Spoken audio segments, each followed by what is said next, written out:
I was thinking Christmas, so let me Silver Bells. Oh, that's a good one.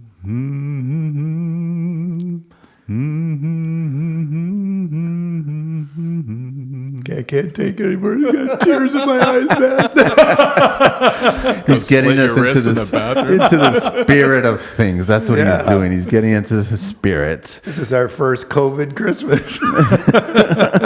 Hopefully our last. Hopefully our last, yeah. Jesus. Hopefully our last. That was Craig from CAR Design Studio. And you can find you at www.cardesignstudio.ca. And also, you're on Instagram. I am. Which is really rare to sometimes find anybody that's associated with Jim to be on social media. But we found He's upped his game. another one at CAR Design Studio. That's where you find him. So, That's right. Craig, what are we going to talk about today, man? I think we should probably talk about maybe some architectural design. And Perfect. That'd be perfect if we could do that. So, hey, Jim, how's it going, man? It's good, brother. It's good. Jim's always at the head of the table like he's like the man or something. You know what I mean? I just like to stay here away from everybody. If the shoe fits. You know? I need to get you a throne. We'll put you a throne over there or something, man. Yeah. But we're at Carrick Hall again in the boardroom. Yeah. There is a bottle of wine, of course. Always. As it should be. Should be. I do like that. I do miss the cheese and the salami and all this other stuff. I got to go back to Rob's place. That was good. But yeah, so let's get right into it. And funny enough, Jim, I don't have any history. I was running late Okay, from well, work. I'll give you the history. Give me the history. On us. Oh. So I met Craig long time ago when he worked for one of the architects we still do work for is Tom Sprague. Craig worked with him, and then it was like a few years later, we just kind of ran into each other. And Craig told me he was on his own, and I said, "Oh, that's great." So we started working together, and it's been a lot of years now. We've done a lot of stuff together, For sure. and he's also he shares office space in here with us too. Cool. So you got any questions, you go right to him. Yeah. Instead of sending an email off to somebody that's going to get ignored. Yeah. Exactly. I'm not saying that ever happens. Yeah. Well, it does happen, but So how long is the relationship now? How long have you guys been working? Close to 20 years. Oh, wow. I was with Tom from 99 until 2005. Went out on my own 2011. I'm coming up almost in 10 years on my own. How'd you get started in design? Actually, even going back to high school, had a real interest in it. My grandfather was actually a tech teacher and a drafting teacher. He had got me into drafting back in the days. We were still hand drafting then. And he was an engineer in the Army. And he was actually, we've talked about this, Jim, he was stationed at Chilliwack, trained in Chilliwack with your father was out in the same, your father was a sapper, right? yeah, that's what they call it. Yeah, the sappers. So, so my grandfather ended up being a tech teacher. Drafting was a big part of that. So he kind of got me into that early, and it was just something that really developed, from high school, and then I ended up going to George Brown Architectural Technology program there. So it was really focusing on the technical side. I still wasn't quite sure what direction, I was maybe going in the industry. My first job out of school, I ended up actually in construction management. Worked for a management company that was doing a retrofit of an office building into a residential condo. At one point, I thought maybe that's, at that stage, I thought maybe this is actually the direction I'm going, that maybe, construction management, I'd kind of cut my teeth there. It interested me a little bit, but ultimately, it was architecture was kind of where I wanted to be, and started working for one small architect, and not long after that, ended up with Tom, and and Tom's specialty was obviously custom residential. Really enjoyed that, and it was progression from there. And I actually took a bit of a detour after working with Tom with a multidisciplinary firm that, at the end of the day, we were kind of building the suburbs. There's teams there of landscape architects, urban designers. I worked on a team that was doing architectural design control. We did master planning of new communities, architectural design guidelines, that sort of thing. And at that point, I'd kind of strayed again from what I really loved, which was residential design, and just decided it was literally one of those things that there was a bit of an opportunity to work with a builder that I'd been kind of formed a relationship with, and just one day kind of pulled the chute. Just Do or die. I just handed out some resignation letters, shocked the hell out of a lot of people that I worked with. Just jumped in, Good feeling, great feeling, nervous feeling. Absolutely nervous feeling, and certainly in the early days, thought maybe it was the wrong decision. We all think that. Yeah, something to be said for job security for sure. But it just kind of grinded it out, and there's no question that Jim was a huge help in that regard. And getting back in touch with him and being able to work on a few really great projects early on, and then just kind of snowballed from there. And like anything else, you start making contacts, and past clients, Just start referring you. Referrals, right? That totally is. It's really, the name of the game, and here we are. It's like I said, almost 10 years. It's refreshing to hear that you said you actually started in construction management, because I know there is the stereotype with a lot of young contractors that just get frustrated with architects or designers that have no construction on-site experience. Right. Is that the norm that you see? Or, you're coming back from 2 decades in the business. Right. The players today, the new kids of today that are designing in architecture, are they getting that on-site job experience? I'm really not sure, to be honest. Kids, millennials, I don't know. You got to be careful. I don't want to pick on them. But you know what I mean? It seems like everyone wants to start at the top now, right? That's exactly it. Right. And I think, again, just going back to what Craig, where he started, I think that's what makes it so easy when working on a job together. I'll say, well, look, this may not work this way. And he'll go, yeah, okay, I understand it. And, if you're dealing with somebody else that's never been on a site and they're going, they'll challenge you and, well, no, this is the way it's going to be. Well, no, it's not going to work, right? So, but that's right, when you have a good business relationship, but also he's got a handle on how construction works. That's really critical. Right? Like, that's really, really critical. I've seen the kids of today coming in, and I call it computers versus construction. And I'm sorry, but construction is going to beat the hell out of a computer. Like, you kind of have to have that on-site. You have to have both, but you kind of have to have the on-site experience. Right? And I think a huge component of it is that, and Jim could probably attest to it, but there's when I'm involved in the project and we're working with any number of different trades and consultants, from my end, there's no ego. I know there's a lot of people out there. I'm the architect, I'm the designer, and maybe they think they're something, or that they're better than the guy who's digging a ditch on site. And I've never had that mentality. To me, it's a concerted effort. Every single trade along the way has contributed. Yeah, sure, we can design the hell out of something. It's until it's built, it's still just something that's on paper, and there's a lot to go from that to that finished product. There's so many people involved, so many people who are extremely talented, are experts in their own field. I wouldn't be running around on site and telling a carpenter how to do something. This guy's a pro. He's been doing this for God knows how long. So you got to respect everyone who has their own individual expertise. I'm more than happy for a guy to tell me I don't know what you did here, or what you were thinking, or what this detail is.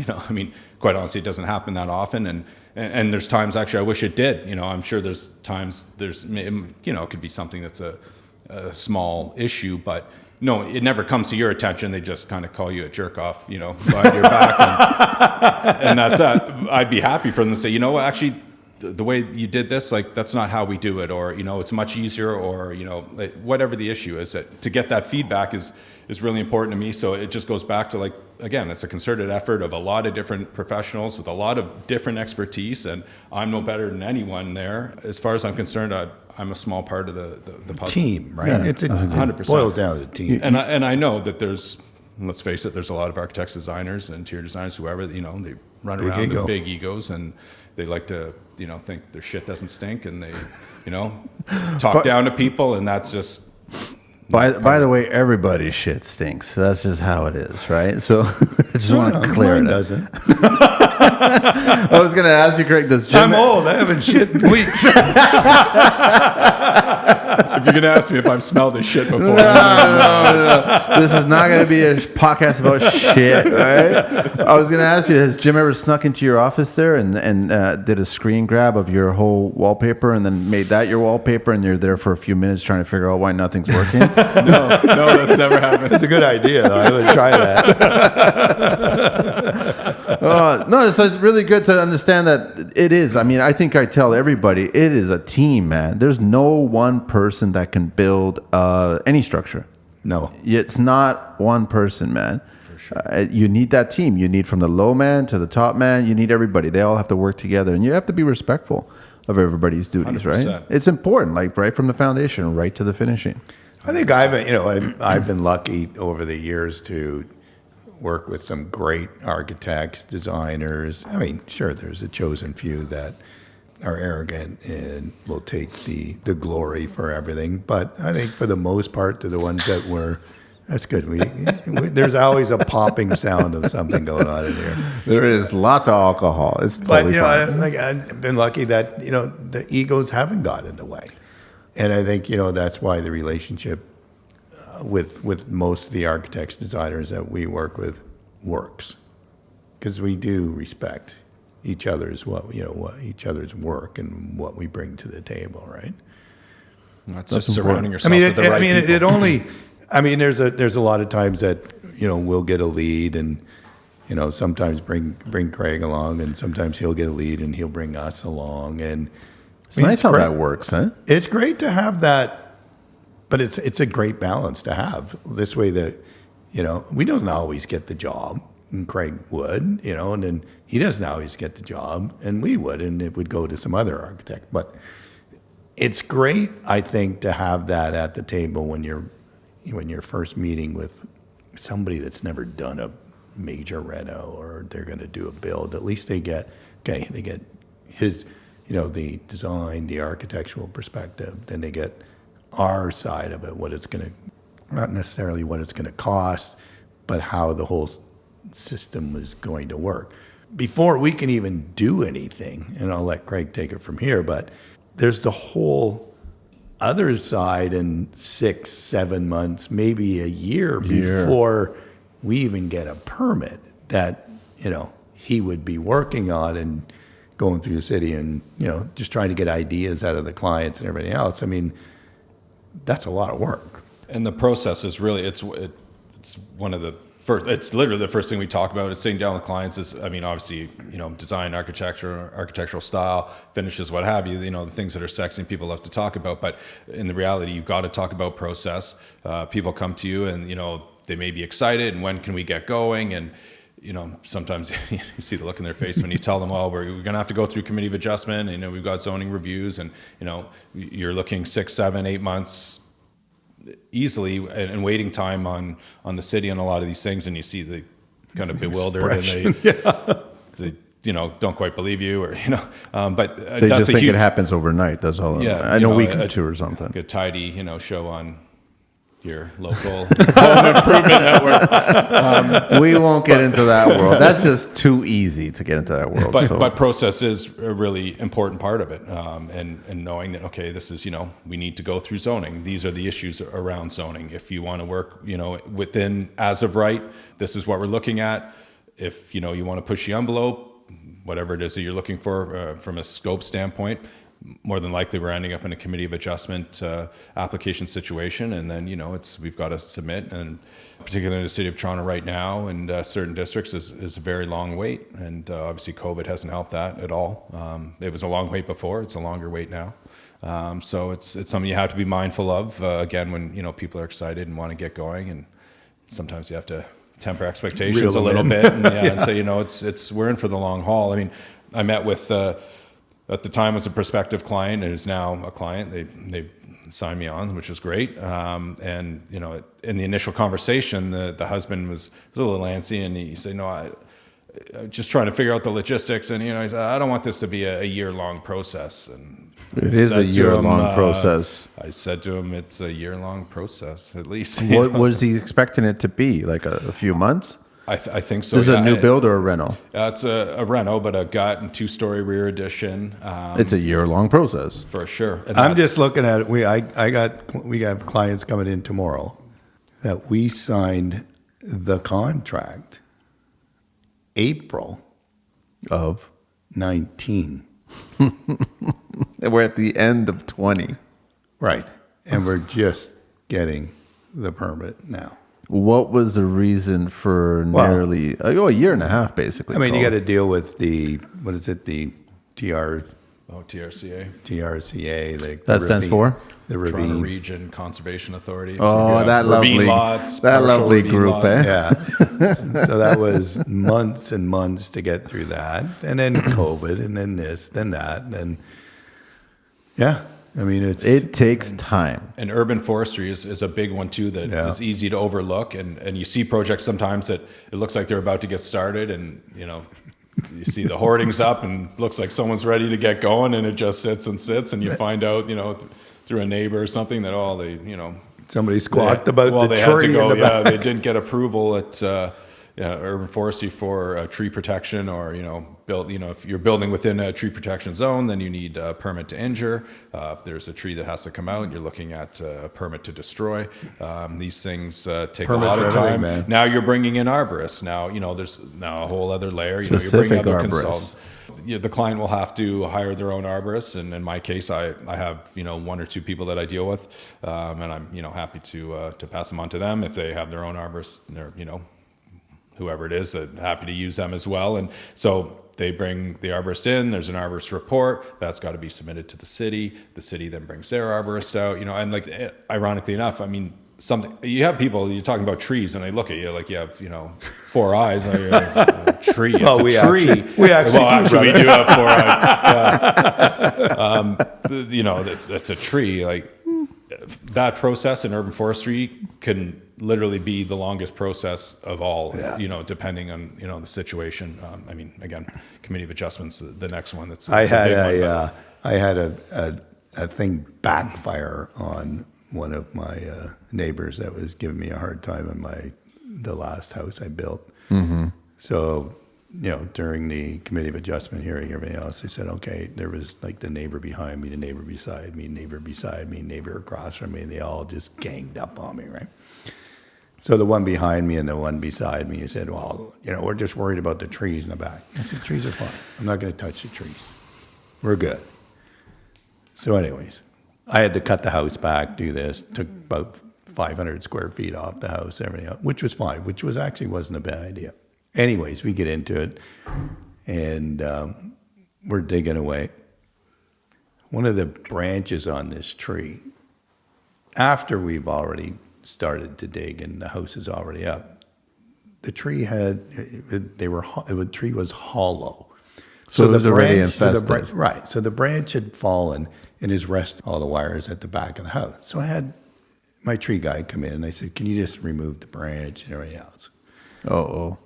So we removed the branch. Next thing you know, there's, the tree police are there shutting me down. The tree police. That's what I just call them. They just show up and, Undercover? They're going to find me and do all this stuff. And They're wearing camouflage? the camouflage, yeah, they got leaves on them, like, in their helmets, and they're coming in, like, crawling through the grass. And so anyways, I get shit for it. And I call in my arborist. I said, look, dude, can you check this out? He goes, yeah, makes up the report. Tree should come down. Boom, boom, boom, boom, boom. I go in. I said, there you go. There's my report. Can I have a permit, please? And this is months, probably 2 months after all the shit hit the fan. And they go, yeah, sure. It's, it's $110 or whatever it was, but you're going to plant some new tree, like a new tree, right? And I said, for sure I am. Oh, well, wait, before we give you this permit, there's a $1,400 bill here. Deposit? And I go, what's the $1,400 bill for? I don't know. And I said, are you fining me?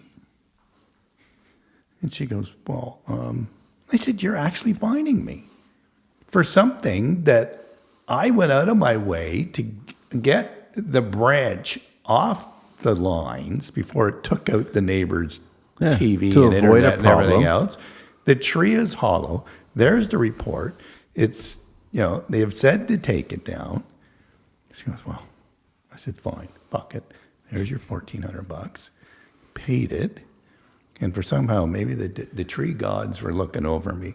She goes, the guy's going to come out. Our arborist is going to come out and just make sure that, this permit is fine. And then I said, great. So he shows up. I happen to just show up at the house when he's coming out of the backyard. Am I good to go? Can I take this tree down? He goes, yeah. And he says, yeah, no problem, Jim. He goes, do you want to get rid of that other tree too? I said, this one? He goes, oh yeah. He says, it's going to fall down soon anyway. I'll get you a permit for that one too. I said, really? He goes, yeah. The next day, the boys come in. Took them both down. Place went mental. The whole Neighborhood. They came out. They were calling me everything in the book. And one of them comes over and he goes, you went against your promise. I said, and what was my promise? You promised you were going to keep the tree. I said, dude, I tried to keep the tree. All I was doing was taking the goddamn branch off. So either you or them called. I said, you know what? You should have kept your fucking mouth shut. I said, there would still be 2 trees sitting here. So, But you're the bad guy. There's So a I'm the real bad lesson there. Sometimes just keep your fucking mouth shut. the trees would still be there. I wouldn't have known the difference. That was an interesting project. I wasn't involved in myself, and just obviously the relationship with Jim and hearing about it quite a bit. It just, when people come out and they want to complain about every little thing. Do they not have anything else to do? But no one, at the end of the, I've got it happening right now. The house directly beside me, this monster modern thing that's being built. Yeah, it's noisy. It's, it's a pain in the ass. It is what it is. Like everyone's doing what they have to do in their properties. No one likes construction. We get it. But so you've got neighbors who are there. They just, they're stomping around. It's noisy. Well, the more people you call and the more roadblocks that you try and put in here, you're just Creating more congestion. do you want the process to just go smoothly and be done, or do you want to drag it out? Do you want to just stay out of the way, let people do their jobs, and they'll be done and they'll be gone? Yeah. But That's exactly what happens. I think I told you this. I don't know. When we were going for the committee hearing, I was there. Yeah. Waited till 7:00 at night. Our hearing came up. They were all there. their pitchforks and their Pitchforks and everything else. Torches going. And one of them went up Said. to the committee, got up at the podium, and this is what he said. So first of all, he said, well, so whatever the address was, they're going after, there's 7 variances here. And I know it sounds like a lot, but it's not in the world of this stuff, right? Like you want a little bit of this, a little bit of that, a little bit of this. And so anyways, this guy steps up to the podium, says nothing about one of the variances. The first thing that comes out of his mouth, he goes, look, I don't want this happening because the guy who's going to be building it, he's like some kind of a media dude, and we don't want cameras all over our street. And the committee's going, what? But What are is you here for any of these 7 variances? Well, yeah, I am.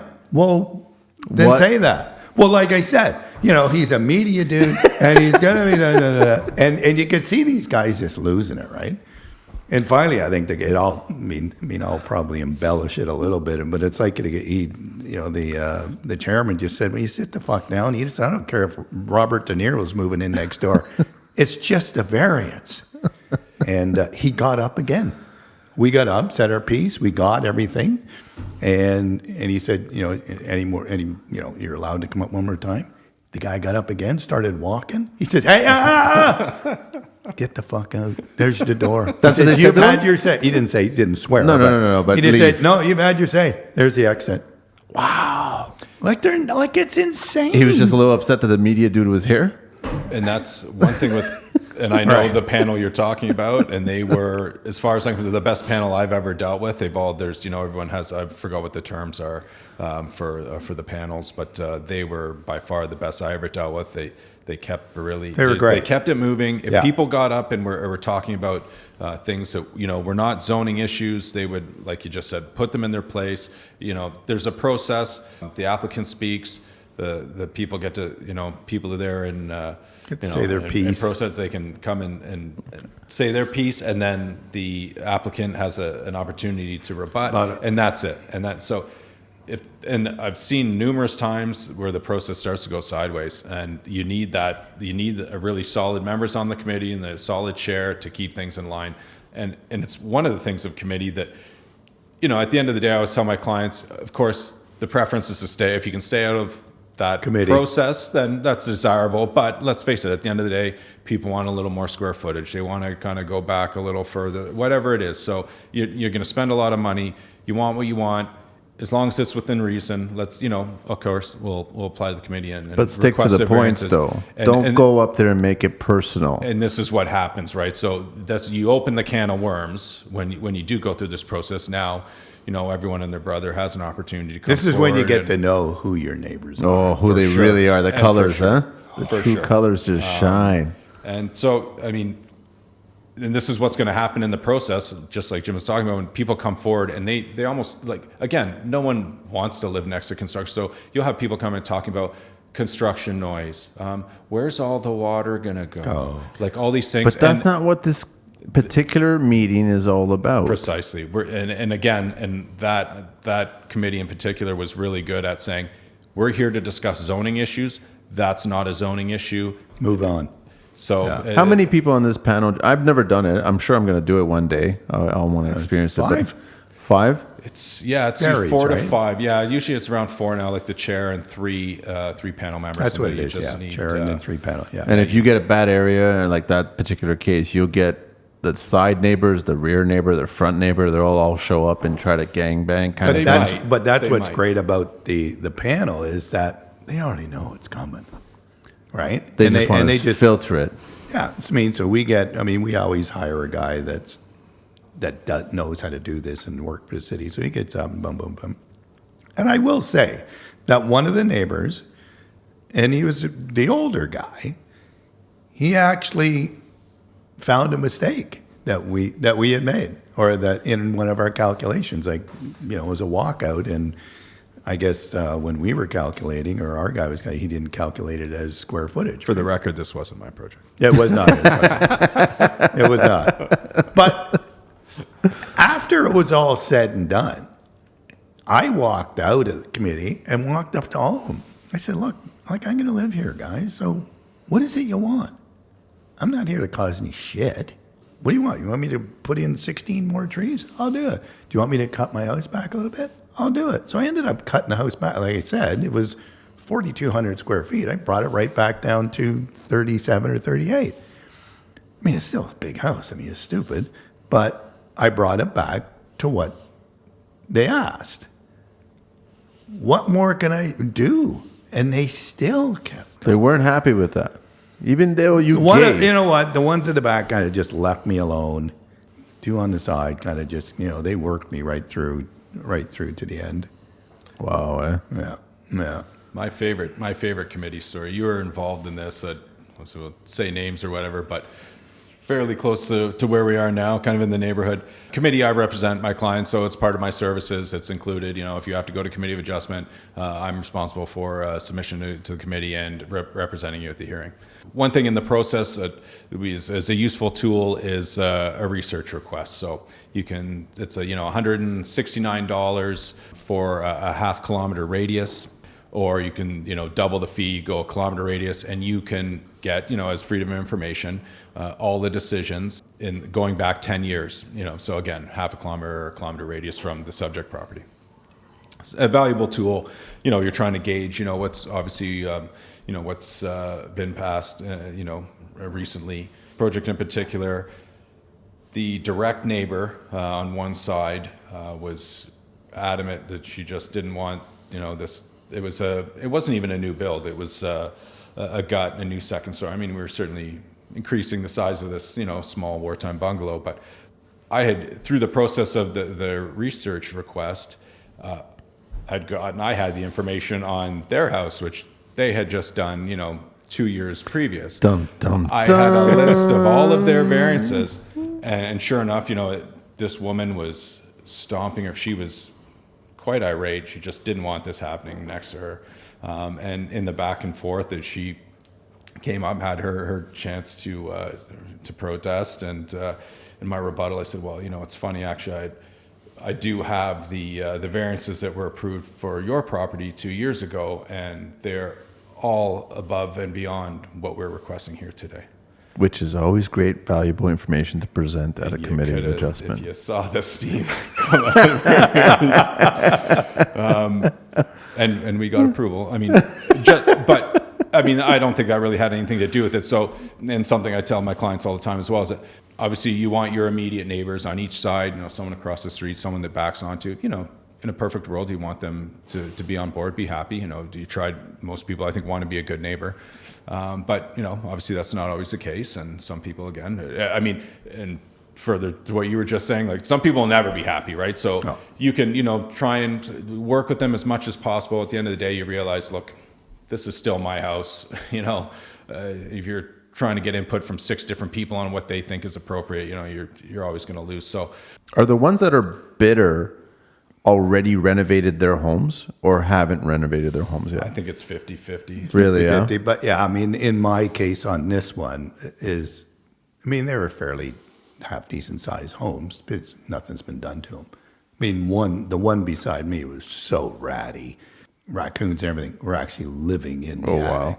The eaves trough, I have videos of the eaves troughs like just pouring onto my property. It ended up costing me an extra $5,000 when we were digging, that the water went into the ground so deep that I had to dig till I got to natural soil, and then I had to fill it all up with concrete. He was one of my biggest pains in the ass. And then, it's shit that you go through, like that whole scene about the trees and should have shut up and they would have had more trees. I'm standing there doing my landscaping with my landscaper standing on the back looking out, and it looks good. And he comes over and stands at the fence, and he's already chirped to me about the trees and giving me shit for that. And he goes, you're a really shit neighbor.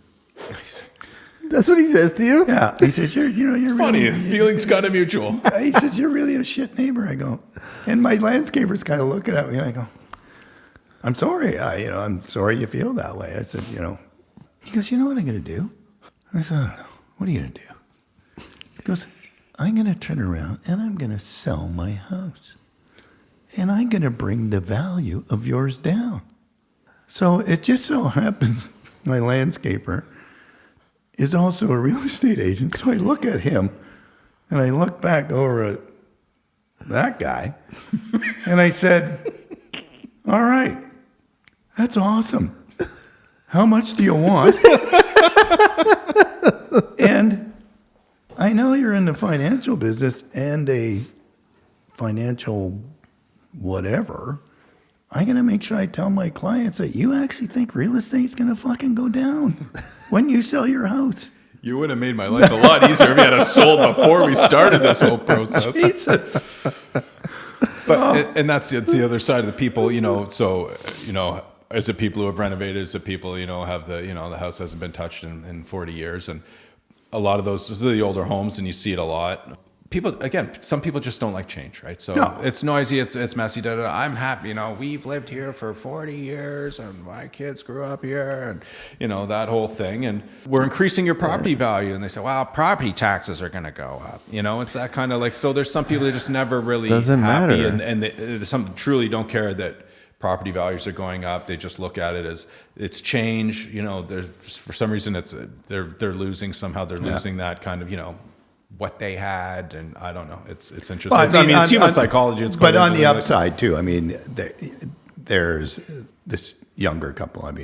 They're Craig's age, and they bought down the street, and they were renovating. And I like being called young, by the way. Younger, she came down, and we were just finishing up. She goes, Jim, this place is awesome. She goes, what's your next one? When are you ripping the next one down? I go, Jesus, like, I don't know. I mean, we're doing one over there, but that's, for the client. I mean, she goes, just keep ripping them down. I just love the way this street is changing. She goes, fuck everybody, just rip them down. I want to see progress. Oh, Jesus. But so there are ones that love what you're doing. What exactly do they hate? They just hate the change? You know what? I mean, I get it. Are they too nervous that a modern monster is going to show up? Is that the biggest fear? And I even said that to the neighbors. I said, look, if I don't do it, and you guys know who I am, I lived in the neighborhood. I said, so that's the upside.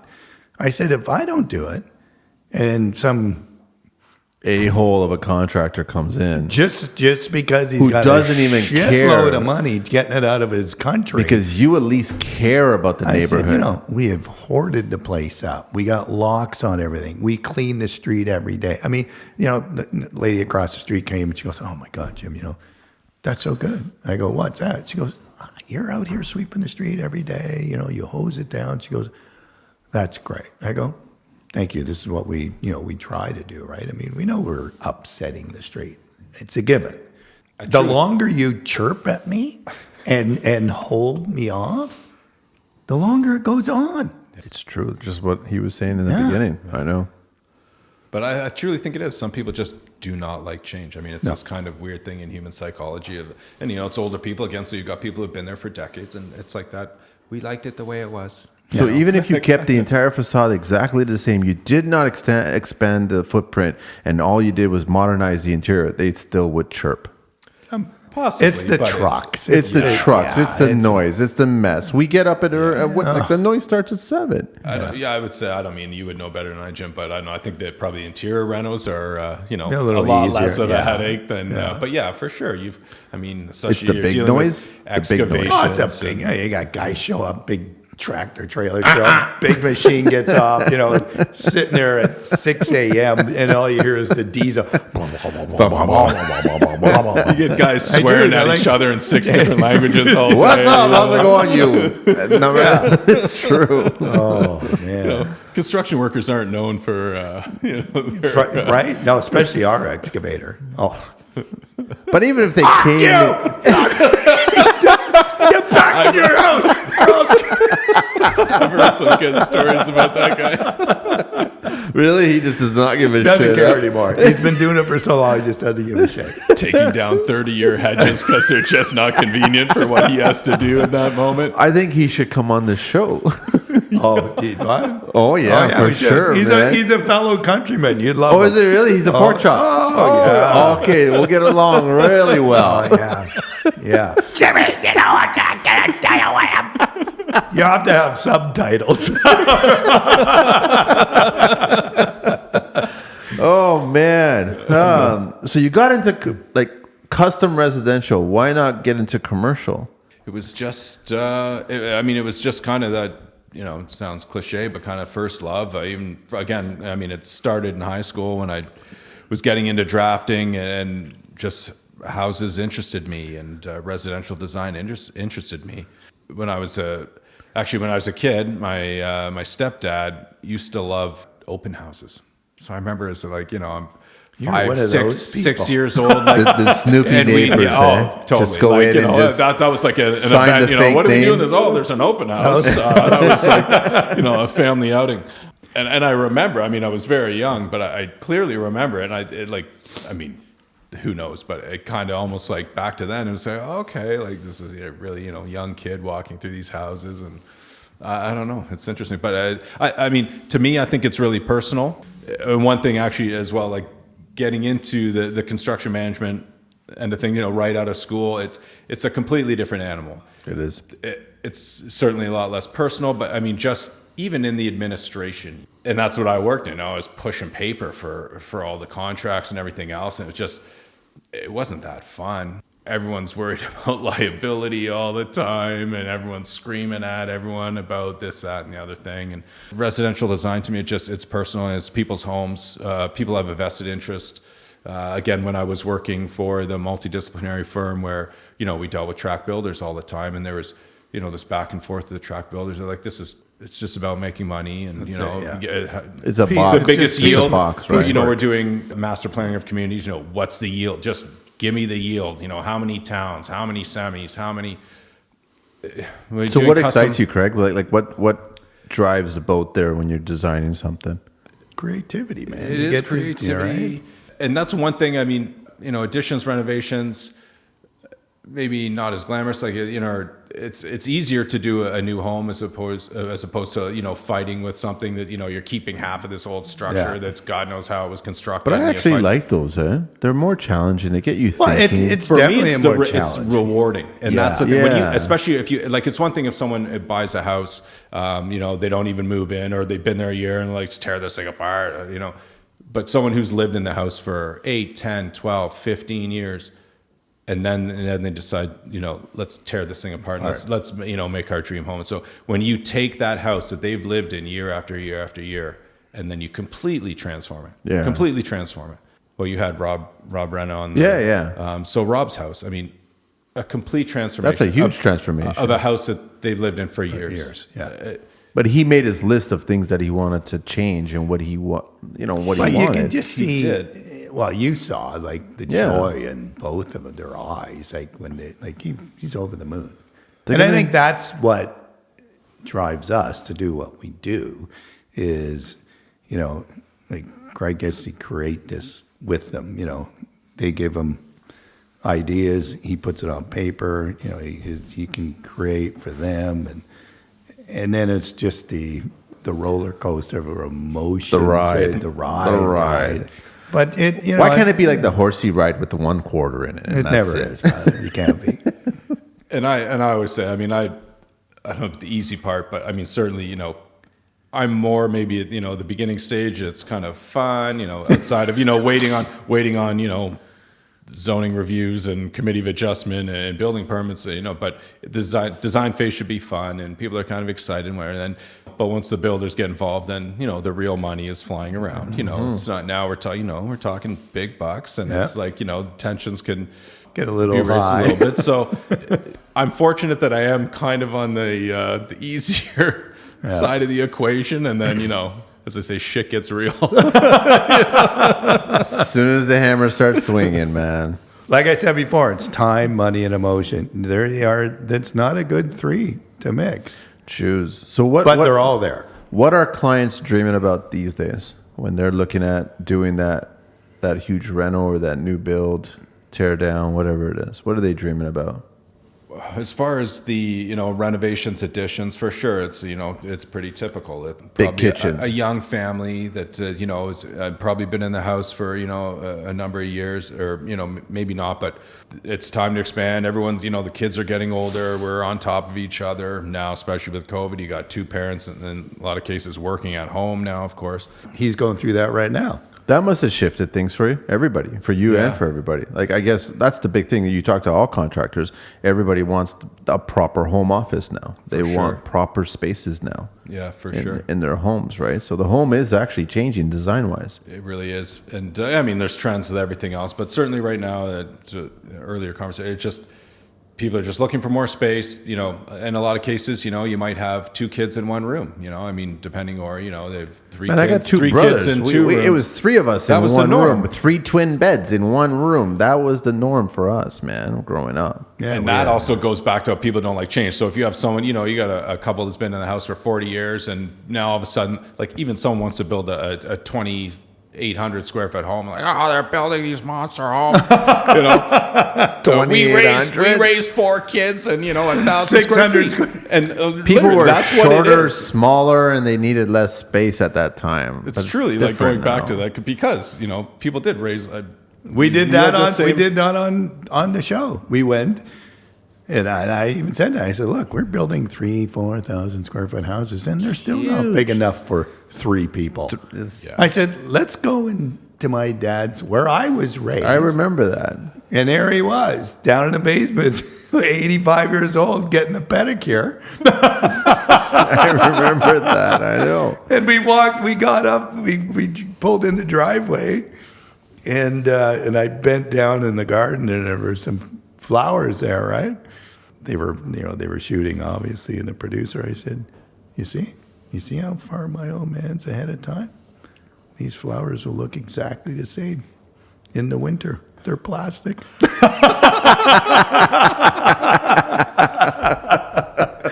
And we were raised, 3 of us, in 600 square feet.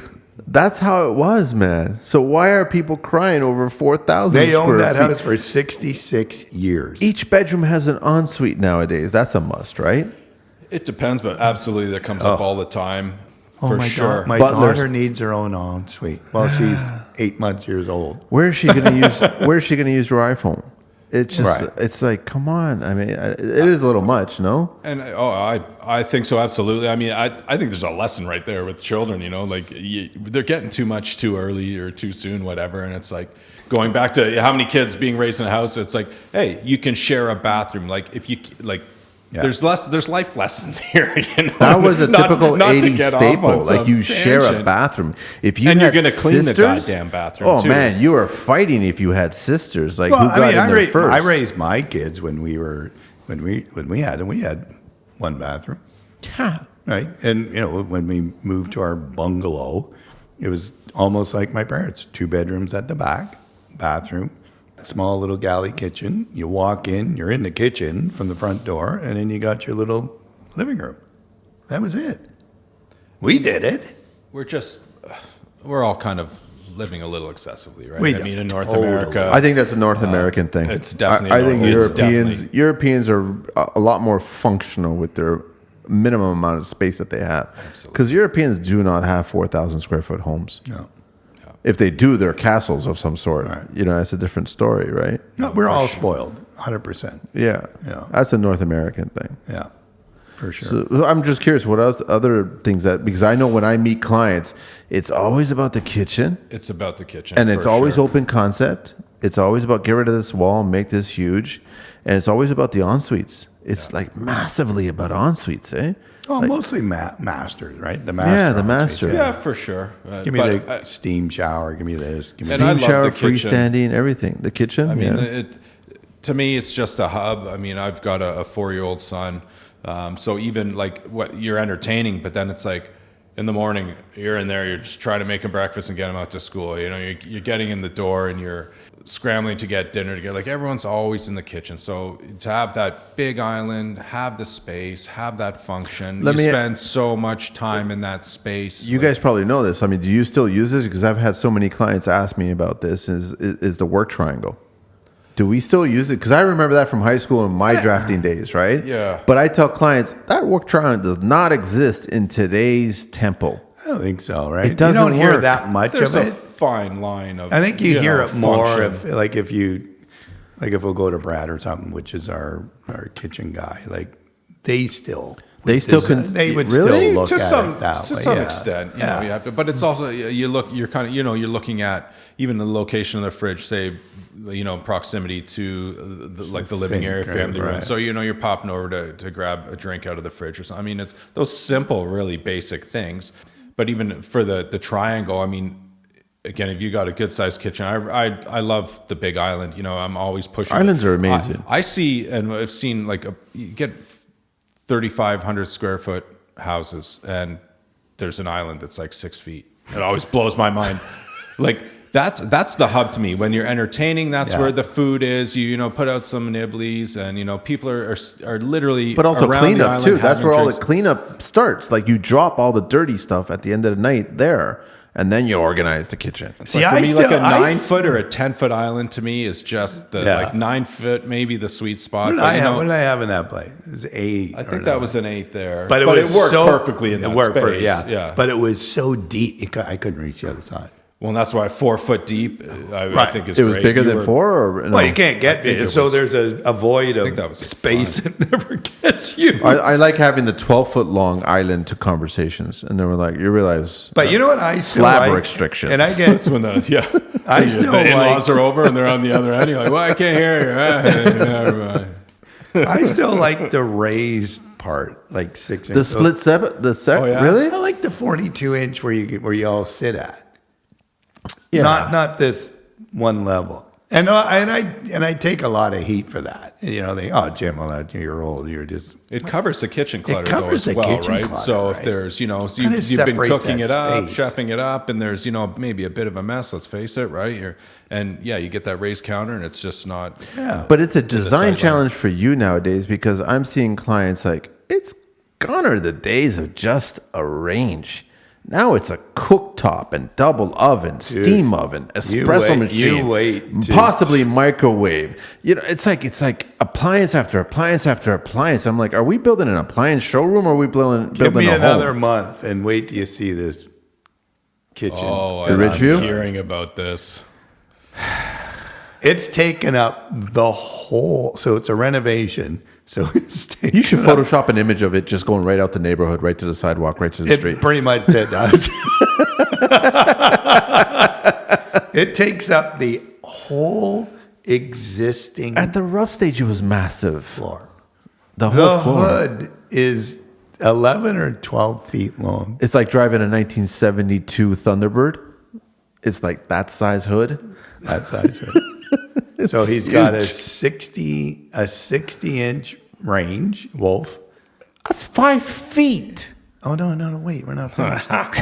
Then he's got some other kind of thing in between, and then another 40-inch Wolf range. 10 feet of hoodness. 10 feet of cooking. You should this start calling 11 feet of hoodness. The teppanyaki table? Yeah, Is that's- that- and that's over in the old living That's the room. other side, exactly. Yeah.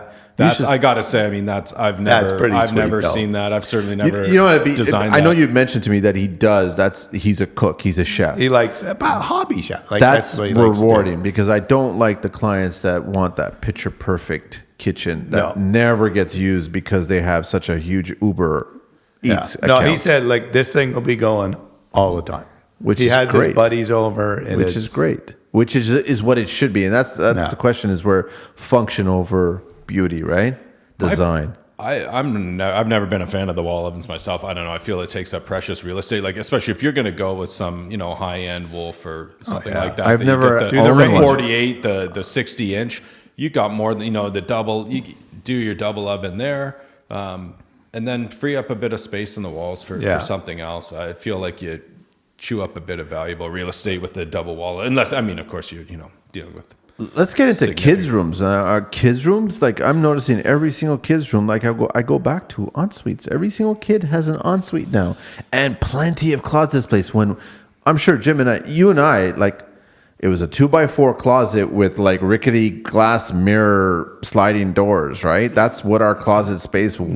our closet for the three, like my two brothers. and I, is One a door twe- was it always a- busted, right? Yeah, it was a 24-inch door that you squeezed through. Yes. And it had maybe 2.5 feet of hanging space. Yes. And all three of us had to put our shit in there. And the shelf was always dipped in the middle Dipped with in the about middle. 3 inches of deflection. Well, in the older closets, you never even had the full 2-foot depth. It was always No, like no. 18 inches. Yeah, yeah, Shit's yeah. like sideways. And the clothes is all bent. And, all the hangers are all twisted. And there was there was 8 years between my oldest brother and then 6 years between me and my middle brother. So the way it all worked, like, the oldest brother would just hand his clothes down to the next one. But then that 6-year gap, like I was getting clothes like, holy shit, like, dude, when are you going to grow into these things? Right? But I had to wear them. That was the only way we had closet space. But now it's like soft closed drawer for my socks, my kids' socks, and soft drawer clothes for this. And I'm like, wow, I don't get it. You know what's funny though? You say like for sure recently the trend to all the ensuite bathrooms, but I feel like just recently I had a few conversations with clients and they're coming back around. No, we're not doing that. Yeah, like a couple of things that feeling you've like just it's designed, starting right? to come back to like we're Share not the doing bathroom. the ensuite forever, Yeah. And now we've done a lot of really, especially if there's only 2 kids, then you do the great I've never been a fan of the Jack and Jill per se because it's always there's a door open, you got to close this Right. door, and It's a lot of door space. But to do a shared bath that works, so one door in, but then you break up the shower or tub and toilet with the vanity space, so one kid can be in there brushing her teeth, and someone can be using the toilet, someone can be in the shower. It's a simple, if you have the space, just to use that space economically, break it up and be able to, keep the toilet and the tub separate without having the Jack and Jill, and then it's functional. But again, you're getting away from this every bedroom with a bathroom or an ensuite. It's laundry in the basement, laundry on the second floor. Preference is always, it seems now for sure. Of course, people want it on the second floor, but it depends on. It's the noise. You run out of space quickly on some of these houses. I mean, our projects run the gamut. 50-50 again, right? It's kind Oh, of really? back. Is it a noise thing? Because when do we do laundry? Okay, you know what? This is going to sound pretty shitty. It's a space thing. Yeah, they don't want to take up their space on the second floor because we have a nanny. Dum dum dum. It's true. That's right. It's because they have a nanny. It definitely depends on the project. I mean, obviously you've got some project, you've got, 28, 3,000, 35, 4,000, whatever, 6,000 square foot houses. Those are easy to work around. The real challenges are the small, you got a 25-foot lot. How do you do it? They want the laundry upstairs, but ultimately the laundry ends up being a laundry closet. Then you don't have the folding counter, those things, so. But that's how you get creative. You start figuring out and maybe even do some Google searches and look at. I actually liked it on the second floor. In my Lambeth house, For right? sure. I prefer It wasn't huge. I had the smaller units from Sub-Zero, the Asco ones. Neat little counter, everything else was tucked away. It worked, for myself. It always kids, drove me right? crazy that you had to go all the way downstairs to drop off your dirty laundry. Well, or you just get a chute then. A lot of people are putting but a now you Lambo gotta- chute. I have a full-size laundry room in my basement. You know where I fold my clothes? Either on my bed or on the couch while I'm watching So TV. you walk all the way down or you walk all the way up? I have to go, but you still. So if you're on the second floor, maybe it ends up being more of a laundry closet. You don't have counter space to do folding, but I don't do that anyways. It's what you get used to anyway. But now let's talk about mechanical rooms. Are we giving ourselves enough space for mechanic? Because that's the biggest Well, we gripe. are now. We have to now because of the HRVs, ERVs, there are all kinds of RVs, CRVs, all kinds of everything. It's Everybody wants an RV. RV. It's like you're parking an RV in there, but I mean, mechanical porn. it's insane, man. I have a client right now, which is great. I've got the trades coming in. He goes, listen, guys, I want this mechanical room to be Instagram worthy. And I'm like, what? What did you just say? I'd like, do you want some diamond plating on the wall? Or he goes, no. Maybe some nice painted gray plywood or something. That's what I we was like, do to okay, all but of I just want it to look organized. I want a manifold. I want But this. it does look great. It does. And I want enough. This is great to hear from a client. I Yes. want enough space so then everything's here. Can we move that drain over there? Can we move the water supply in there? Can we just move everything in Make there? that bracket a little... That's right. It's funny you say that because I feel like now more than ever, Rob was one of them for sure. He was he it was- was all about because he had seen Helston and he was all about the mechanical room, which is funny, right? It's like we got all these things to discuss in this new, just give me the mechanical room, man. So, but It's he's not true. the only one. It's something that's coming up more and more. People Men prefer it. 100%, Women. I've never heard a woman say But that's like, the argument. Okay, so is the mechanical room more important than the kitchen, or is the kitchen more important than the mechanical room? Depends Well, on I've never heard a woman say, I'd really like a really nice laundry room. Have you heard one say that? How Kitchen, big's the master HRV? And you can have all the things you want, but just give me a laundry room. Okay. How important are powder rooms? Because that's the big. Okay, I'm thinking. Okay, wait a second. Older Toronto why do homes. they call them powder rooms? Because you powder your nose, you take a little break, and then you go in there. No, they don't. I had a funny moment today because we built a powder room on that house on the Phoenix project there, and they used a 3/4 ply oak veneer as a door. Oh. And so the client asked me, "Can you flush the toilet?" And I'm like, "Sure, I'll flush the toilet. Flush the toilet, close the door." We all hear the toilet. So I go, "Hang on a sec, guys. Hang on. Let me do this again." I go back into the room, close the door, and I'm like, I come out. Did anybody hear that? Nobody's going to use the powder room on this floor, man. Yeah. As a guest, nobody's going to use it. Well, even, you just might have to have a little tinkle. And how many times do you let out a pretty good fart? Oh, it's, Yeah, but halfway in the night, it's... But Jim's taking a leak again. in Toronto homes, you have such a tight 17-foot wide home, 50 feet long or whatever it is. and they always want open concept, no walls, kitchen, dining, Okay. living. You wanna know- where you do we wanna know- put the powder room? Where You do we want to know? Okay, but you can do the powder room. underneath the stairs? No, you can do the powder room. Just Keep don't- the porta potty from the construction. Keep the porta potty. Exactly. You don't hear anything there. You just need to take a 2x4 in. You know how you can get rid of the noise? How? Stop putting tile and everything. It reverbs. Right. Good point. So just make it a sound room. My house, I've never Put ever- tile in the powder room. No, I always put What do you do? hardwood, Wood or something? Like Yeah, put hardwood.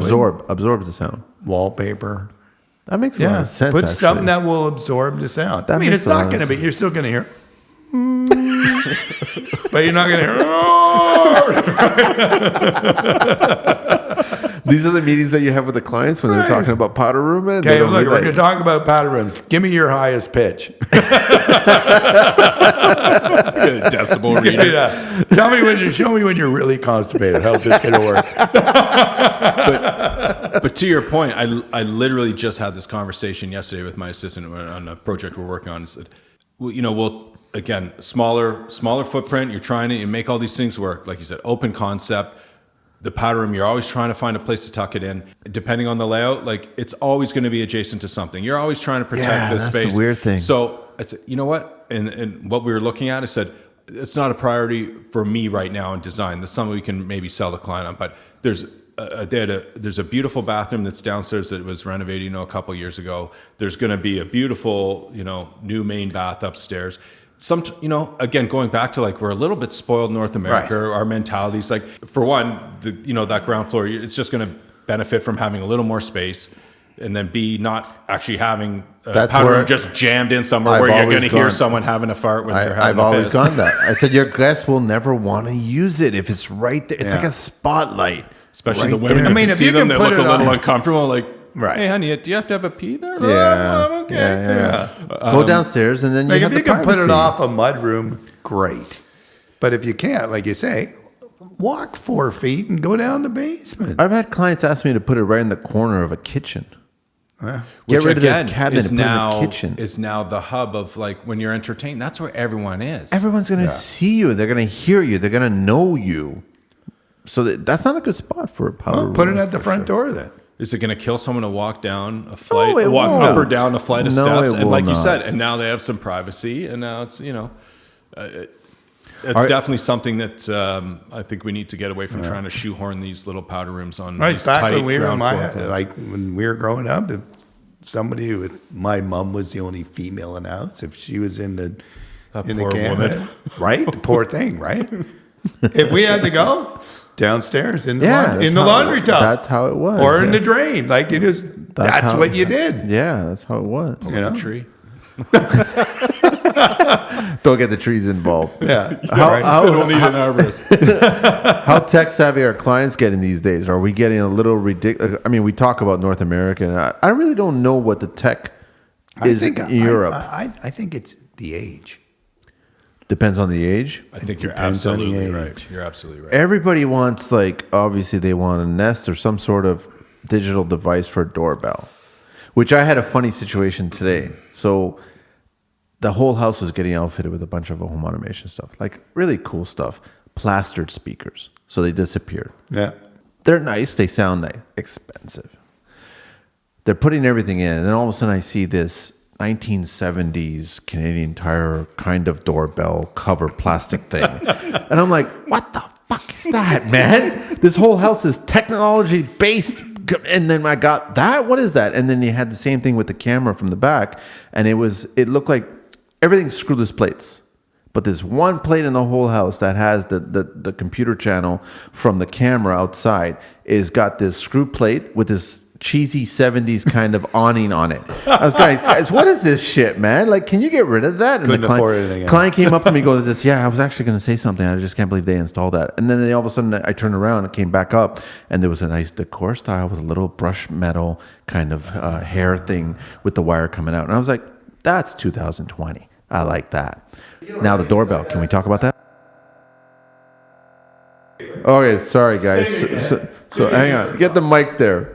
Sorry, we had just a little technical glitch there, but now we're back. We're back. We're back. What are we back? Okay, so You were going on about some doorbell shit. I'm done with the doorbell story. We've restocked on some liquids here. That's what we've done, which is great. Thank you very much, Jim. Yeah, sure. Where do you want to go now? Where do you want to go now? Hydration's important. Hydration. Well, you were talking about automation, but just before your little thing there froze up. You were talking about technology before the technology just shit the bed. Which is ironic. Right, yeah. It's ironic, man. And I think the automation is getting out of specific. hand. Well, it does, but with the ages. And I don't mean age. I mean age of the client.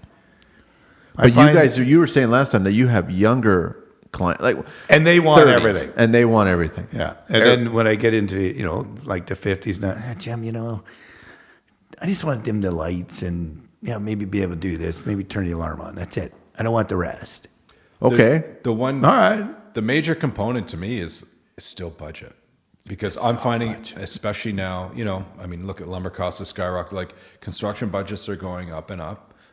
People are already coming in with really unrealistic expectations of what something's going to cost them. I mean, where are they getting their numbers from? Do you ask them that? I ask them that all the time. There's a lot of people still think they're building for $150 a square foot, and I don't know where they make, What because is that's what their that? dad told them. But I don't know. It's the major stumbling block I'm finding right now. Just tempering people's expectations on what they can get for their money. So further that, just like technology, that's great. And, there's a budget for everyone. Some people have unlimited budgets and they can have all the bells and whistles, and that's great. And particularly if you're talking about younger people, they're the ones who want everything. And they're, let's face it, buying power, whatever, they're probably at a disadvantage. And of course, we're generalizing at this point, but younger people are typically going to have, a few less bucks to spend than, someone who's further on in life and built a career, whatever. So you're tempering those, like, I want everything. I'm like, well, we don't even have the budget to build the house. Right. Do they want everything for two reasons? One, so they can enjoy it for the time that they're there, because I get the sense that if you're in your 30s and you're renovating for the very first time a big rental, you're not doing it for your forever home. You're not staying there for 20, 30, 40 years. You're staying there for maybe a decade at the most. The second reason is, are they doing it because of forced sale? Yes. To get the benefits of, like, listen, this house has home automation. This house has this. I think I think we got to give them that benefit that they're smart enough. And let's just face it, with all the shit that's on HGTV and everything else, and I was part of that years ago. Media guy. The media guy. You were part of the problem. I was part of the problem. Man. That your home is kind of a retirement fund. Right? It is. So, and they see, ad bit, and especially my girls, they're renovating, we just finished both my daughter's places, renovated their kitchens and everything else. And one just sold, and she's going to move north of the city later. And the other one's just finishing, and they're getting ready to do a bathroom because they know they'll be there for the next maybe 4 or 5 years, but then they want to step it up. Right, to the next step it up, level. what, like renovate it again? Level. No, they want to step up to the next level. They're in a 9 million, a 900,000 to $1 million now. 4 more years. Oh, Dad, we can get this place here for like 1.2. I said, well, that's this year. It's probably going to be 1.5 by the time you get there. But they want to step up to a bigger house. So my youngest daughter, who's now living with me, they just sold a few weeks ago and did well. They made a couple $100,000 on their first house, but now they're moving to Collingwood because they can get 2,700 square feet for $800,000. Yeah, smart move. 4 bedrooms, and that's where they're going to go. And and they'll probably have a $500,000 mortgage, which is nothing for somebody that's 30 years old. At that age, for sure it is. It's smart. Yeah. I mean, let's talk some numbers. I mean, we talked about home automation. Home automation can get to $100,000 like in a blink of an eye. Seconds. But I mean, are clients surprised to hear that a lumber package is $100,000 these days? It can be for a 4,000 square foot house. It can get up there, right? And then it's going to be $100,000 for sure. Easily, right? That's just wood. But then they want to save the money for the Sub-Zeros, for the Wolves, for that specific countertop from Italy, from a particular stone that nobody else has. Yeah. Right? So I mean, it starts to cost a lot of money. So when you said 150 a square, that's just ludicrous to hear that. That's not what it costs to build your dream. Yeah. It's realistically, what is it? It's like you're in the 350. Well, I mean, we were just pricing out a job, or Craig and I are working on a job right now, and I gave Craig my numbers, what I think it's going to be, and I think it worked out to like about $400 a foot. That's normal. That's And what I then think it he is. got another price from somebody else, and it's like $500 a foot. It's hard to put that square foot cost together. You have to be comparing scope to scope. Right. Obviously, if you're building a new house, it's, again, 25 and 3,000, 35, 4,000 square feet. Sure, new build, it's easy there. You get, you've got an existing 1,100 square foot house. We want to gut the, we're seeing this all the time. We're going to do a gut, or especially the bungalow. We want to, gut the bungalow and then, Build do on a new top. second story. 9 times you can throw those numbers around and say, like, I usually say 400 a foot right now. Let's just get people understanding kind of what we're talking about. But if you go back after the fact and crunch the numbers, depending on, again, a smaller scope, you're going to end up at like 450, maybe 500. Yeah. When you actually go back and look at the numbers and break it down, it's not it's actually more than 400 a square foot. Yeah. Now, again, if you're, getting to a larger scope, then it starts to make more sense and kind of balances out. But I find for the smaller projects, it's kind of like there's this exponential kind of jump, right? Yeah. It's I think tricky. a lot of It's tricky. like a lot of people seem to forget when you say, "Oh, it's subdivision home, or it's whatever, $300 a square foot," but your basement's not finished. So we're throwing out numbers, $400 a square foot. But your basement's finished. Well, see, this is where it gets tricky, because when you start to add it up, and most of our basements, they're all finished, and they're not a basement anymore. It's the third floor. I call it the third floor. It's just as much money going in there as there, is everywhere else, right? Yeah. So if you really start to really cut that down, your number actually is less, It's true. right? When you factor in the basement. Because we factor in the basement now, all the time.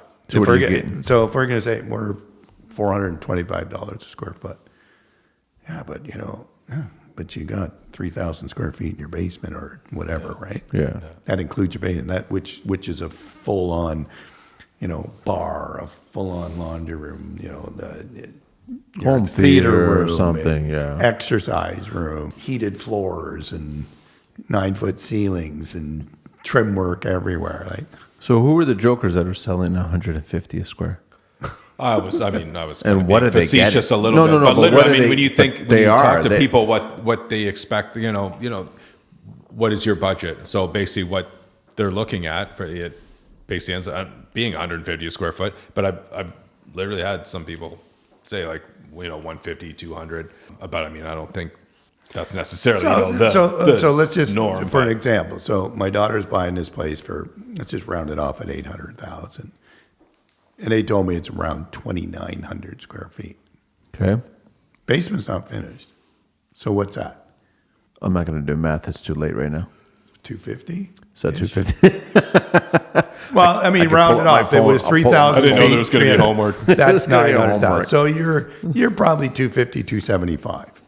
Is that what it works out to be? I think so. 29 times what? You're talking about 800 grand? Yeah.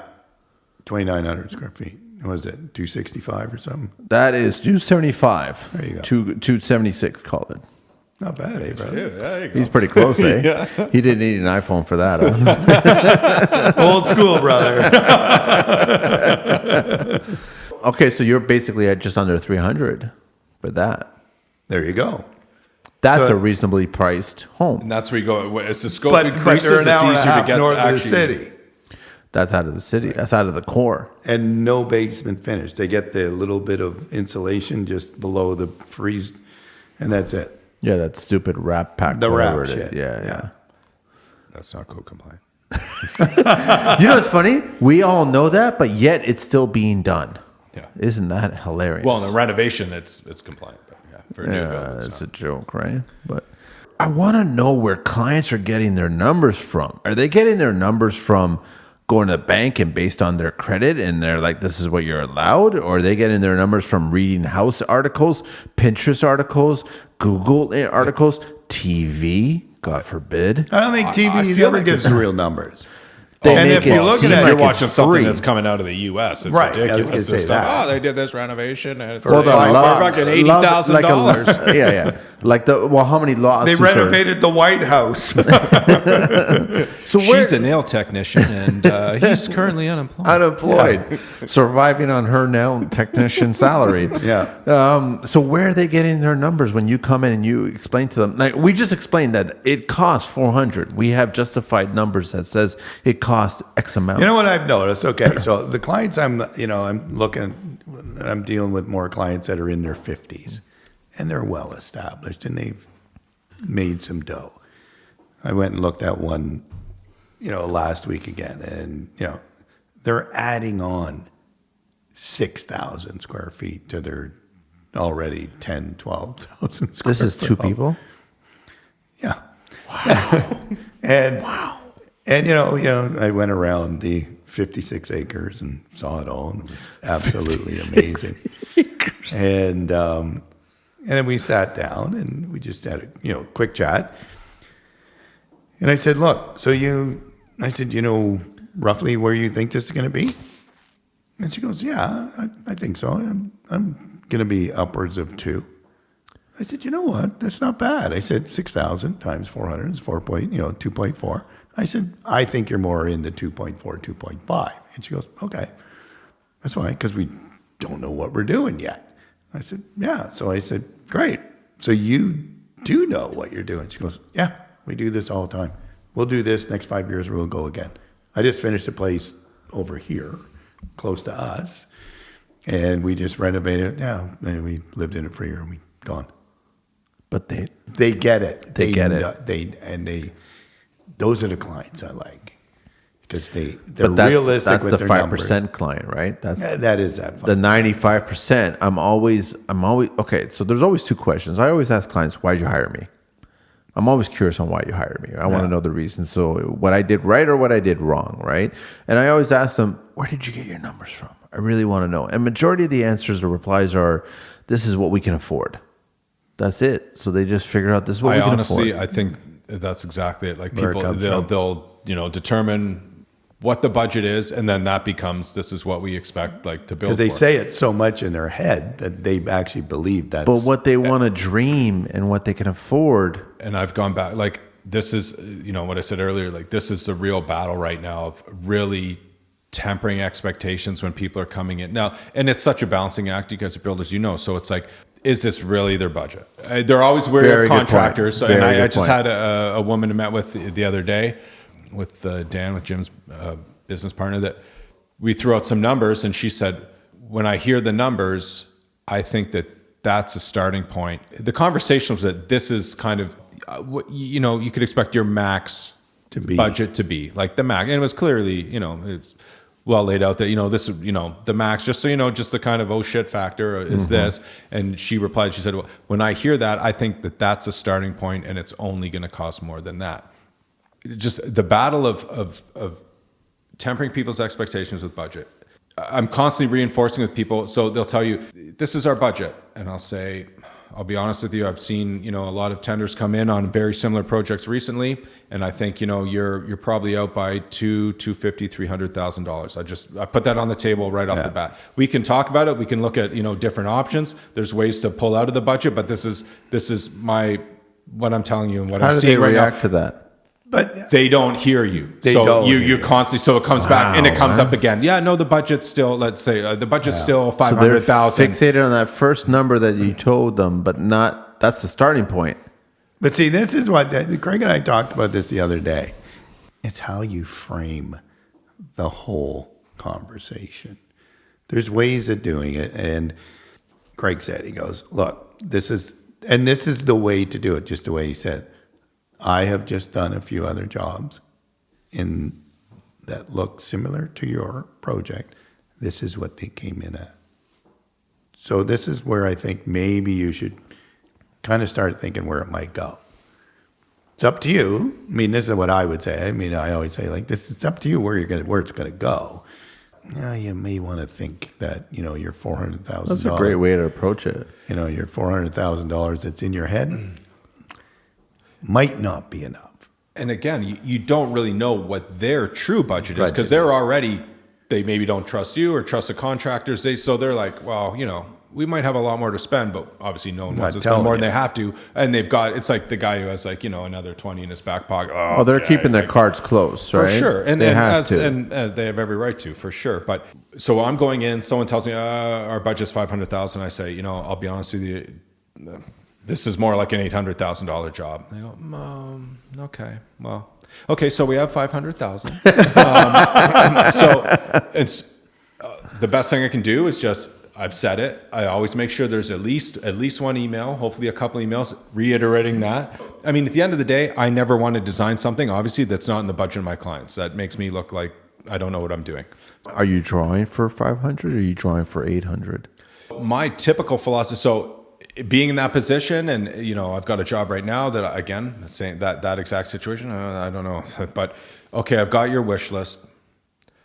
And I always like to design, let's go big picture. It's a lot easier. My philosophy is always, we'll go bigger picture. It's easier to start peeling stuff off and say, okay, we'll pull this out. But that hurts. If you're going, because when you don't know someone's true budget, there's nothing worse than after a project finding out someone had like $300,000 more to spend. That's true. Because then I say, if we don't go big picture and then, if that doesn't work in the budget, we can peel stuff off. If we're going the other way around, I say we're always chasing good design. Now, because I would have done things a lot differently if I had have known. Now, we could have done this, we could have done that. And that, for me, it's a losing proposition. So I'd rather, again, you're chasing good design if you don't go big picture. So here's my take on this. And we always ask, we try to get it out of the client. What's your budget? They'll never tell you the truth, though. Well, exactly. Whether they do or they don't, because here's it's hurting them. It is. It's not hurting us. Well, it hurts us because we just got to keep going along with the bullshit and trying to get there. So here, if any of them are listening, this is why you give your true budget. If you do, if your first worry is, if I give the true budget, if it's really, I'm going to tell them 250, but it's really 4, they're going to charge me 4. You know what? Then go get 3 quotes. You're going to find out what the real quotes are going to be anyway. And if there is the guy that, in realistic terms, we told you $400 a square foot, you have 1,000 square feet, it's 400,000. If the guy comes in at 500,000-600,000, then hey, he's not your guy. The other guys that said $400 square foot or close to it, he's your guy. I always think of it like, give me your budget. If I can bring it in and your budget is 4 and I bring it in at 375, great. Hey, there you go. And I'll be more, and then this, like if they say 400, I go, and we're looking at it, I go, you know what? That's 4 might even be too much for what you want. We could probably do this between 3 and 4. I'll be the first one to tell them that. That totally works better that way than coming in and saying our budget's 250, and then you trying to fight. Let's that. get it what on makes the me table. laugh is when people think, well, if I tell you what it is, then you're going to spend it all. Right. The other side of the coin is that you're halfway there to what you want. Right. Like, so let's be honest, because what you're telling me, you're like, again, sometimes people don't want to trust. I'm fortunate a lot of times it depends on the situation. Like I can be completely, sometimes say Jim and I are working directly from the outset. It's a team thing, and that's great. That's a package deal. In other cases, sure, it's going to be tendered out. So from the outset, I can say to people, you're my client, I'm working for you. This just as me and you. There's no builders here. Yeah. Like, don't bullshit me. You know what I mean? Like, because you're not doing me any favors. Again, because when people are like, if we tell you the budget's 400, then you're going to spend the 400. Well, your wish list is 800. So now where are we at? If I sit here and design something for you that's not within your budget, again, going back to it, like, I look like an asshole. We've got to be honest with each other here at some point. Again, for me, I'm not building it. I sit there, I'll tender it out with you. We'll get all the prices together. We'll go through it. But at the end of the day, like Jim said, now you got 3 prices and they're all $200,000 more than what you thought you were going to spend. Now, where are we at? Are clients nervous at the end of the whole process, thinking to themselves, "Oh my God, we spent $800,000"? No, I think if they Not got in it this in their city, I head, don't No. We're fortunate here with the situation with the property values and everything else. And again, if someone's been sitting in a house for, maybe it's a different story. If someone just bought a house and, feel like at the top of the market and then they're, dumping a pile of money in. But, for sure, if people have been sitting in a house for 5, 6, 7, 8, 10, 12 years, it's a whole. But also, we're not even talking about the quality, because we know that we talk about 5% or 95% clients. 95% of clients don't really appreciate quality of the workmanship that's done in homes. They don't even understand it. Like I've seen people ask me to go. Well, you know what? They do when they don't get it. When they go, exactly. That was where I was going with it. It's true. But they've walked into like mediocre homes going, "Oh my God, it's beautiful." And you and I, all three of us at this table would go, "That's absolutely disgusting." Right. That's not a home. That's not workmanship. That's garbage. Yeah. But they think because they don't know better. But if you are trying to sell them, you got to be brought up. You got to see that. Like my kids will go into a house and go, "Oh, they know it. This sucks." They know it exactly. My dad would not ever do this, right? Like they just see it, right? The media guy. The media guy. I love that. The media guy. The amount of titles that you're getting. You know what? For any contractors out there listening to us tonight, when you're at the table, and it's all about being honest, honest, having integrity, and the whole thing. If you feel, and I know, and the thing is that Craig and I know our area, and we know Toronto, we know the values and where they are. I will tell a client, "Are you nuts? You're going to put $800,000 in this?" I'd move. I would. I would be the first one to say, "Look, as much as I would love to take your money, sell, go somewhere else, put your money somewhere else." You'll be that honest with them and just. I have many times. Yeah. Yeah. Because it only comes back later. And it actually would. Hey, I've had it come back. "Jim, you know what? Took your advice, bought this place. We want to do it over here."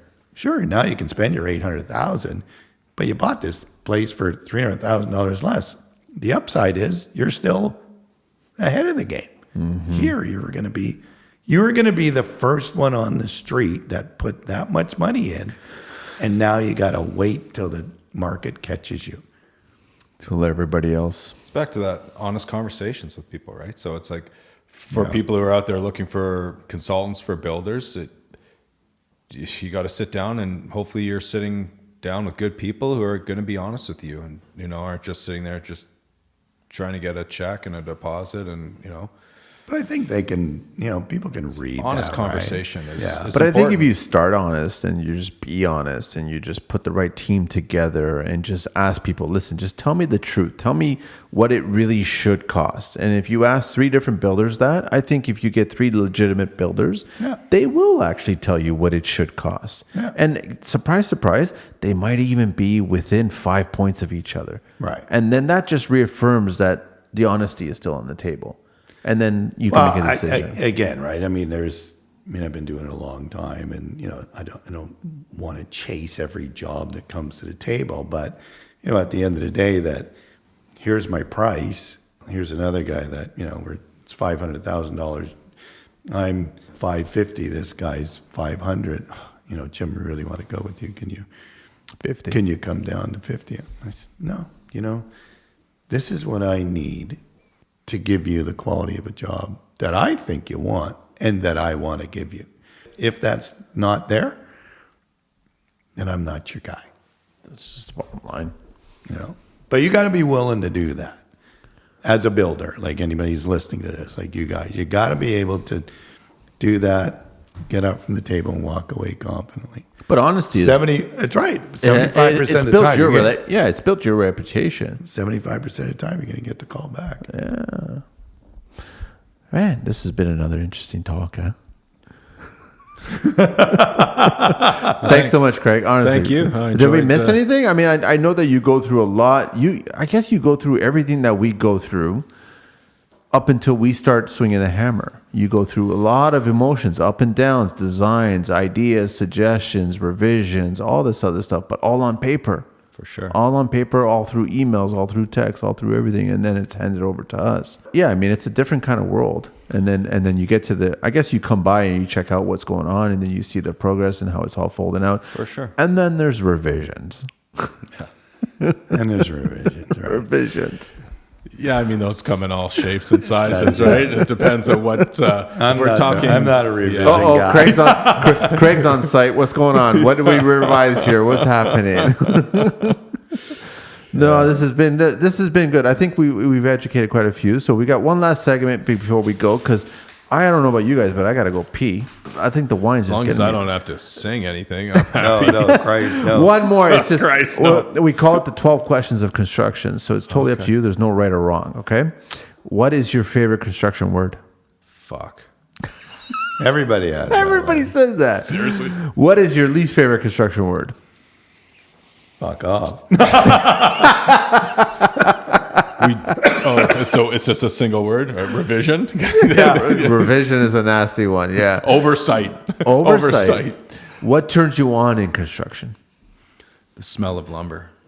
Yeah, that is good. I love walking into a Rainy house day? that's been framed. It just Yeah, a rainy day, man. love the smell rainy of summer day. Brings wet it out. lumber And in the morning. Ah, man. What turns you off in construction? A little bit of Sorry, wood. say A little again? bit of wood in the morning. What turns you off in construction? People with bad attitudes. People who point fingers. Instead of owning. And not even to me, like to each other. That's one thing that drives me nuts. It's like we're all working for a common goal, and people love to just start Team. going off, What is your favorite curse word? Could be a word. It could be a phrase. Yeah, it's definitely fuck. Fuck, eh? What is your favorite vehicle? I'm waiting on one right now. What is it? An Audi A5 Sportback that's still sitting in Germany. Still sitting with your name on it? Yeah. Yeah, They've told me January. But I don't know. I mean, if I could get my dream car, I don't know. To be honest, I'm not a huge car guy, but You're looking at it. But he drives. He's got a BMW. I think. yeah, whatever. I'm not a big car guy. What is your least favorite vehicle? A lot of- Honda Civic with the fucking Portuguese tailpipe. My Portuguese cousin's tailpipe? Is that the one? I had to throw that in.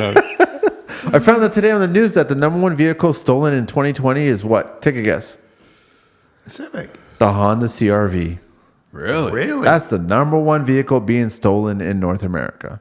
I thought it was the Range Rover. Christ, I thought it was the two stolen. CRV. Really? Not an HRV. No one notices it's gone for 2 weeks. What construction sound or noise do you love? It's definitely not the popping of the roofing nails. That rhythm. Yeah, I don't know. That's Saw or the. like, Saw, drill. something like that. That's the ticket. What sound or noise do you hate? Yeah, it would be that when you're walking through a site and the guys are up doing the roofing, pop, pop, pop, pop, right over your head, and you're like shell shocked. What profession other than in your own would you like to attempt? Maybe film. Film. Really? In what capacity? I don't know. I think at one point in my life I had dreams of being A thespian. a writer director maybe, like write and direct my own films. Yeah, that's not happening. What profession would you not like to do? General contractor.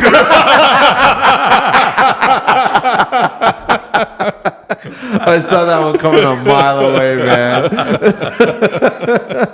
If heaven exists, what would you like to hear God say when you arrive at the pearly gates? Been expecting you. Yeah. Craig, thank you very much. Thank you. www.cardesignstudio.ca and on Instagram at CAR Design Studio. Yes, thanks very Thanks much. so much for the appreciate it. insight, man. Really, thank you so much for being on the show. And, Really and enjoyed also, it. that was a nice bottle, Jim. Okay, you're on next, man. I'll bring a bottle. I'll bring a Great. case. I'll bring a case, man. I'm here to make everybody That's sound like our well. buddy that just Did I tell you that? I just show up, eh? With the booze? Who? So a client who's now our friend who has a place on Bigwin Island, I was just talking to him today. He says he's just finally decided he's going to go stay on the island during the winter. So he's bought this machine with the tracks on it and everything else. And Mike likes his wine. And he goes, "Yeah, Jimmy, I got 13 cases of wine. I think I got 15 24s of beer, 2 cases of Crown Royal, and another 2 cases of Bacardi rum." He goes, "That should get me to spring." That'll Or get at him least the somewhere. next podcast. Yeah. Somewhere. I don't know about spring, but somewhere. Yeah. Oh, yeah. So he's, I'll bring the wine next time, man. all right. Oh. Bring some Portuguese wine. Yeah, it's good. Do they Porto. make? You guys make? They make good Porto. wine? You know what I'll bring? And it'll be really interesting. Oh, not I'll the bring homemade shit. I'll bring some aguardente. I'll bring some fire water. Let's see how that podcast rolls out. Ooh. Get your demolition guy, the excavator. He probably drinks it as if it's water, from the sounds of it. You want him in here? Bring him in, man. Let's see what he thinks about the industry. Oh, brother. It'd be the most listened to episode ever. Probably, yeah. Beep beep beep beep beep beep beep beep beep beep beep beep. See, that was great when we first did our show. We got beeps. We Yeah, actually you got guys were beeps. doing beeps all the time. We got beeps all the time. Yeah, which was basically meant that, oh, And then wow, that's a real conversation. And one season, I had to go and do sound bites. And Really? Yeah, I had to go. Gee whiz. And, oh my! You had to dub your profanity? Voiceover? Really? You had to dub your profanity? I did. I would be insulted by that. Take You know what I would do? Away I would, all credibility. I would go into the studio and just repeat exactly the same profanity I just said, just in more. Just louder. You know, I mean, I would totally bring it out. Really? Gee Yeah, whiz. we had to do that once. Further in, like a That's few sad. years in. That's sad, man. Yeah, when finally the legal department figured it out. Oh man, we got to get out of here. We got to get out of here. Thanks so much, Craig, again Thank for you. being on the show. Appreciate Really it. appreciate it, man. Thanks again, Jim. All right, man. I'll see you next week. Thanks, We'll talk boys. about something. We'll see Cool. what happens. Next week I'm off. Sorry. Oh, okay. All right, we won't talk about next week Yeah. then. Where are you going? Following week. I just take a few days off. Okay. Going up to my buddy's island. with There the we go. 13 cases. It's a Crown Royal. Have fun. Make sure you come back. Last time I went with him, I had a gas between my eyes. On that note. This will be interesting. Interesting. Thanks, guys. Thanks for everybody. All right, you. take care. Bye.